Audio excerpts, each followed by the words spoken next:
Ini sudah di dalam saya. Ini tadi kita tinggal pasang safety belt. Untuk safety belt kita sudah pasang. Kita tes untuk pengetesan di jalan raya. Kita ngelewatin yang paving block dulu. Kita paving block. Ini tempatnya kebetulan kita sewa luas nih. Mantap ini buat melakukan review kendaraan yang lain, dan semuanya bisa kita lakukan di sini nih.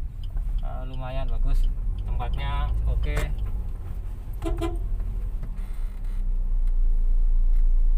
Oke, ini kita keluar dulu. Ini masih di dalam. Ini tempat pengetesan. Oh, ini udah kerasa nih. Drive shaftnya bener kena. Kita putar lagi. Putar. Sambil tes gini, ada beberapa yang saya suka dari R3 ini, dari multimeter ini. Jadi sini ada menunjukkan RPM, ada menunjukkan kilometer kecepatan, ada temperatur, ada penunjuk bensin, kemudian ada MID-nya ini yang digital ini selain menunjukkan posisi gear, posisi D, kilometer, kemudian ada jam. Dia juga menunjukkan range pemakaian bensin untuk rata-rata kendaraan ini. Jadi sambil kita jalan kita bisa tahu tuh. Ini bisa dilihatin di sini. Ini per kilometer ketika saya bawa seperti ini mobil ini ya 1 liternya bisa 9 kilo. Ini kecepatannya sih masih rendah. Tapi nanti kalau kita pas jalannya jalan raya kemudian 60 km per jam, itu biasanya bisa sampai 20, 25 nih, berubah-ubah terus tergantung kita membawa mobil ini seperti apa. Kita gas atau seperti apa nanti akan berubah. Nah, ini yang saya suka, jadi kita bisa tahu nih cara pengendaraan kita seperti apa. Oke, ini nggak boleh ke kiri, kita ke kanan. Kanan kemana ya? Oh, ini bergodeng. Oke. Sepi jalannya. Oke. Nah, ini agak goyang-goyang dikit nih. Nah, ini goyang-goyang nih.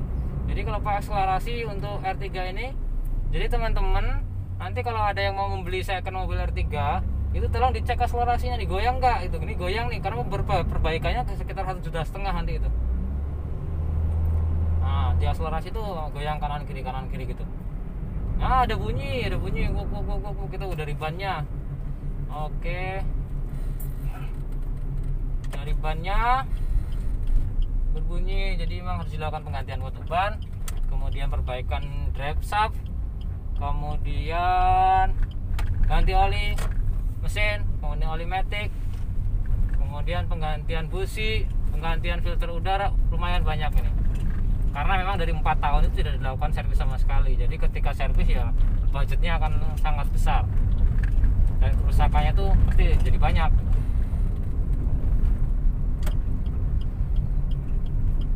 Kebetulan kita tesnya masih kecepatannya di bawah 60. Nanti kita coba akan di atas 80. Tapi posisi jalannya ini belum yang besar. Ini kita mau dari jalan yang besar dulu. Oke, kita mau jalan yang besar. Ini getar nih, di akselerasi kanan kiri. Ini R3 kebanyakan begini.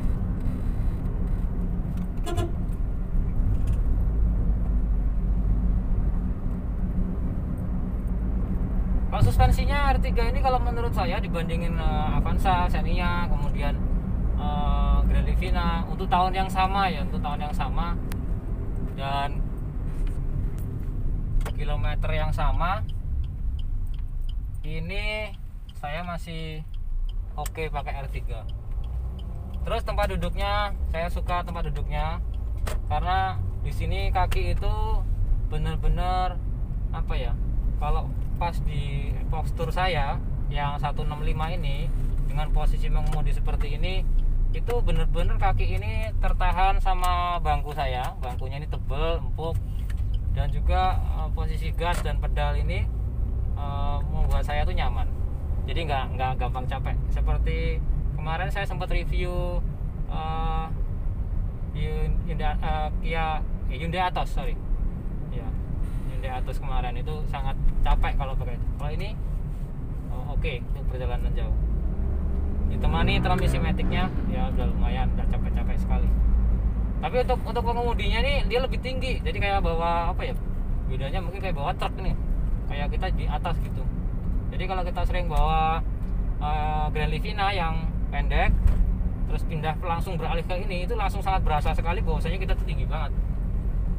Terus kemudian setirnya tinggi gitu. Kalau Grand Livina dan Avanza itu nggak setinggi ini, walaupun ini sebenarnya bisa di setel gitu, naik turunnya masih bisa setel, tapi jauh rendahnya kan nggak bisa, jadi tilt steeringnya nggak bisa gitu. Terus untuk tombol yang lain standar, ini kemudian tipnya standar juga, ini tipnya nggak bisa dirubah nih. Ini repot kalau ngerubah ini, harus ngerubah dudukannya semua, posisinya ini R3 seperti itu. Oh iya, untuk rem ini agak sedikit bunyi karena setelah saya integrasi ini penggantian disc brake-nya itu udah baret-baret, jadi harus diganti sebenarnya disc brake-nya itu, atau kalau enggak dibubut biar rata lagi. Jadi disc brake-nya sudah baret-baret. Kenapa baret-baret? Karena disc pad-nya atau kampas rem depannya itu pakai yang paling biasa, bukan yang original. Padahal kalau saya sarankan untuk semua kendaraan penggantian kampas rem depan itu diharapkan penggantiannya yang ori. Karena posisinya kalau yang ori itu tidak membuat disc brake-nya itu rusak baret-baret. Tapi kalau pemakaian yang di luar ori itu bisa saya pastikan nanti itu jadi berbaret-baret dan itu akan jadi masalah, bunyi segala macam, cepat habis segala macam kampasnya, termasuk disc brake-nya, piringannya cepat rusak. Nah, ini kita bisa tes ini nih, udah mulai jalan raya kita. Oke.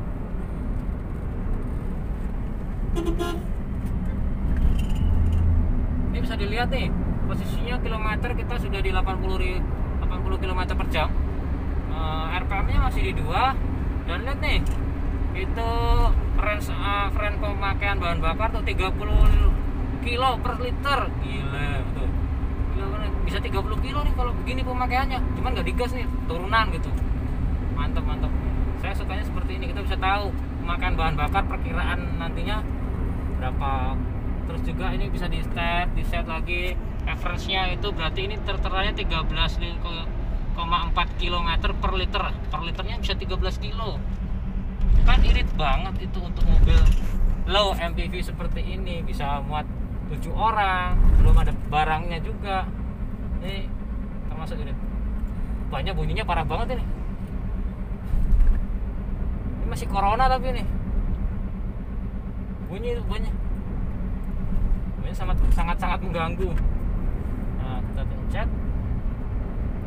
Terus oke-nya lagi dibandingin yang lain sih, itu R3 itu penunjuk suhu mesin atau engine-nya itu, temperatur engine itu masih analog. Jadi kita tahu nih sebenarnya engine-nya ini terus menerus suhu engine-nya itu seberapa itu kita tahu. Karena ada beberapa kendaraan seperti Grand Livina itu kita nggak ketahuan mesin ini mulai mau panas, mau overheat apa enggak ketahuan, dia langsung nongol aja lampu merahnya. Jadi lampu overheatnya nyala. Jadi kalau orang nggak ngeh sama nyala itu, diterusin di jalan, nanti bisa overheat, mesinnya fatal akhirnya. Ya itu ya. Kalau ini kita bisa ngecek selalu, mesinnya oke, mesinnya nggak ada masalah. Seperti itu kita bisa cek suhunya terus menerus terpantau gitu. Di Honda Jazz itu ya nggak ada. Kalau Honda Jazz juga dia modelnya light, lampu peringatan aja. Kalau ini kita bisa cek semuanya. Oke. AC-nya masih oke, bagus, masih dingin.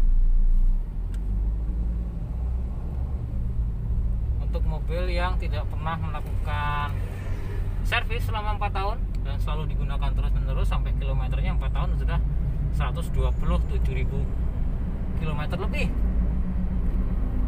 Penggantian oli hanya diganti dengan oli yang nggak terlalu bagus-bagus amat juga, jadi standar aja. sebenarnya sayang juga sih mesinnya, kasihan, cuman mau gimana lagi, kondisinya ini digunakan untuk mencari cari usaha gitu, usahanya pakai mobil ini, sana sini jemput anak sekolah, usaha dan sebagainya. Oke, semuanya udah lengkap ini untuk kelas R3 yang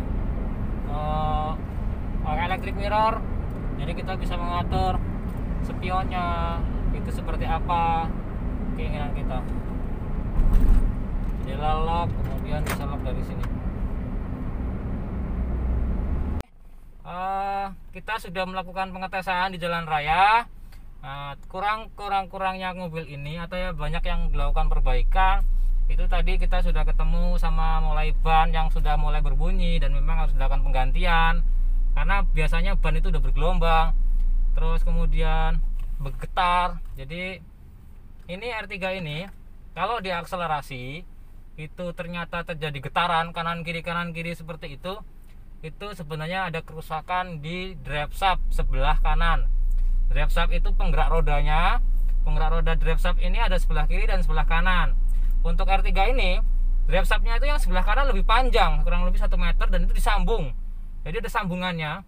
Nah inilah yang membuat jadi bukan kelemahan, tapi kebanyakan R3 jadi bermasalah seperti itu di situ. Jadi ketika akselerasi dia bergetar mesinnya kanan kiri karena drive shaftnya itu pas di sambungannya itu dia olinya kurang, terus kemudian tidak ada perawatan sama sekali, makanya di situ harus dilakukan penggantian. Kalau R3 ini penggantian satu drive shaft yang panjang kalau langsung sama asnya sama drive shaftnya full SI itu kurang lebih 1,4 atau 1,3. Untuk pastinya itu harga sekarang biasanya berubah-ubah karena harganya itu mengikuti dolar. Terus bisa juga paket hemat kita nggak ganti semuanya, tapi kita cuman ganti CV joinnya aja yang tengah. Jadi ada CV join luar, ada CV join yang tengahnya, tapi yang sebelah kanan karena beda. Nah itu harus kita ganti. Kemudian kelahar penahan drive shaftnya yang panjang ini ditahan ke mesin itu juga harus diganti. Terus kemudian di sambungannya itu modelnya pakainya giginya ini itu usahakan nanti kita cek jangan sampai aus atau kemakan. Kalau sampai aus dan kemakan ya nggak bisa kita perbaiki pakai paket hemat, itu harus SI dari transaxle sebelah kiri ke kanan itu diganti semua. Jadi satu paket untuk drive shaft sebelah kanan ini yang panjang diganti 1,4an lah kurang lebih itu, dan itu belum jasanya dan belum penggantian oli maticnya. Ini kebetulan oli matic ini belum, saya yakin belum pernah diganti dari baru sampai sekarang. Nah ini kita hidup di jalan sebenarnya berhenti itu semuanya bergetar karena engine mountingnya sudah kurang oke.